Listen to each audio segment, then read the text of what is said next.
Hello viewers. आज बात करते हैं राहु की। समझते हैं राहु को कि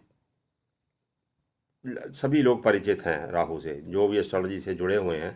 तो सबने राहु का नाम सुना हुआ है, ऑन अ गुड नोट और ऑन बैड नोट, बट सब जानते हैं राहु को। सो डिटेल में ना जाते हुए कि राहु क्या है, क्या माइथोलॉजिकल बैकग्राउंड है, let us see how does Rahu work. तो एक तरह से देखा जाए तो राहु काम करता है आपके माइंड को इन्फ्लुएंस करके।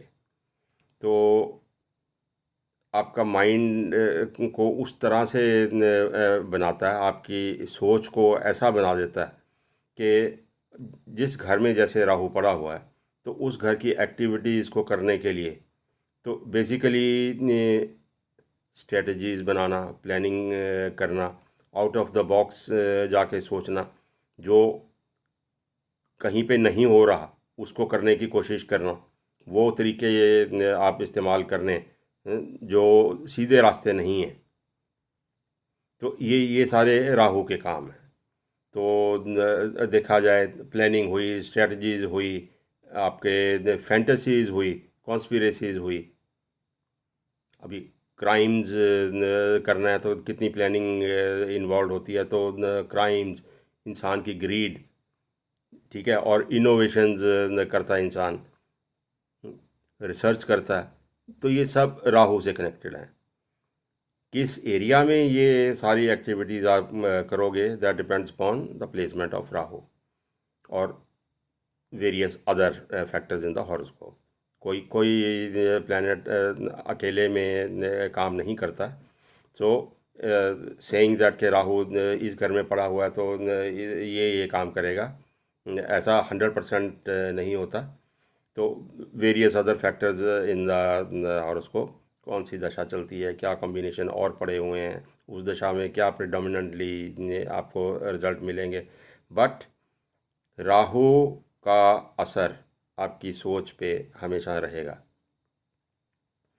एक बेसिक फंडा आप याद रखें कि आपके हॉरोस्कोप में जिस घर में राहु पड़ा हुआ है, तो आपकी प्रेजेंट लाइफ का main focus is on the activities of that house.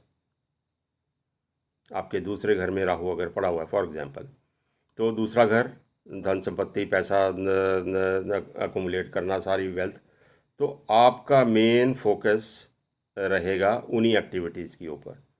चाहे आप नौकरी करें, आप धंधा करें, कुछ कुछ भी करते हैं, कुछ एक्टिविटीज़ करते हैं, कहाँ कुछ करेंगे वो आपके प्रोफेशन, करियर के ग्रहों पर डिपेंड करेगा। बट आप स्ट्रेटजिस्ट रहेंगे, आप उल्टा रास्ता भी इख्तियार करेंगे, बहुत कुछ करेंगे। और सबसे ज़्यादा बड़ी कि फोकस तो आपका रहेगा, but you will be having problems of those houses जहाँ आपका राहु पड़ा हुआ है। तो बात कहाँ आती है कि जहाँ पे राहु है, you will be facing problems from the activities of those houses, और उन्हीं को आप सॉल्व करने के लिए अपनी स्ट्रेटजीज और अपने उल्टे सीधे रास्ते सब इख्तियार करोगे, और पूरा जोर अपना, सारी लाइफ आपका उधर ही लगा रहेगा। सक्सेस आपको, चाहे किसी और दशा चल रही है, किसी और दशा में किसी और कॉम्बिनेशन से सक्सेस मिल रही है, बट जो माइंड आपका है एक सिंपल नहीं रहेगा, वही स्ट्रेटजिस्ट का माइंड रहेगा जिस घर में आपका राहु पड़ा हुआ है, उस घर की एक्टिविटीज़ को लेकर। तो आप आजमा कर देखिए कि वहीं आपकी लाइफ का फोकस रहता है। अब दूसरे घर में राहु पड़ा हुआ है, इंसान को पैसे की प्रॉब्लम रहेगी, या पैसा कमाता बहुत है, दूसरे घर के राहु वाला इंसान पैसा कमाता ही जाएगा, कमाता ही जाएगा। अब इतना कमा लेगा, दैट डजंट मीन कि उतने एसेट भी बन गए।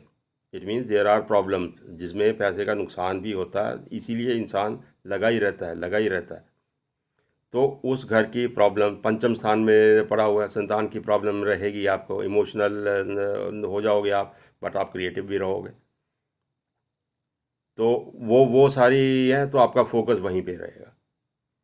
तो ये एक मेन फैक्टर रहता है। तो इंसान वहीं पे अपनी सारी एक्टिविटीज़ में लगा रहता है। अब चंद्रमा के साथ है तो क्रिएटिविटी भी आ जाती है। सो राहु बुरा प्लैनेट नहीं है, ये देता है इंसान का दिमाग को बहुत तेज़ तरार बनाता है। तो आप सोचते हो, आउट ऑफ द बॉक्स सोचते हो, सब कुछ करने की सोचते हो, आप अचीव भी कर लेते हो to a great extent. But हो सकता है एंड में जो राहु अचीव करवाता है तो शायद बिखर भी जाता है। बट राहु करवाएगा कैसे आपसे, ये इम्पोर्टेंट है। बुरी तरफ बुरे कॉम्बिनेशन में ले गया तो कॉन्स्पिरेसीज हो जाती हैं, क्राइम्स डेवलप हो जाते हैं। इंसान सारी गलत गलत एक्टिविटीज़ में इन्वॉल्व हो जाता है Rahu.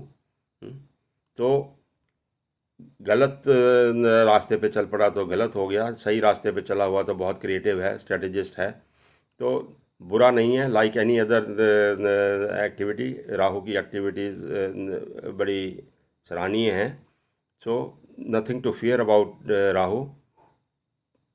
enjoy your minds flight, और विजनरीज बना देता है आपको। आप फैंटेसीज सारी राहु देता है। तो लगे रहो, सोचते रहो, और अच्छा काम, अच्छा अच्छा रिजल्ट मिले, दुआएं दो राहु को। Thank you.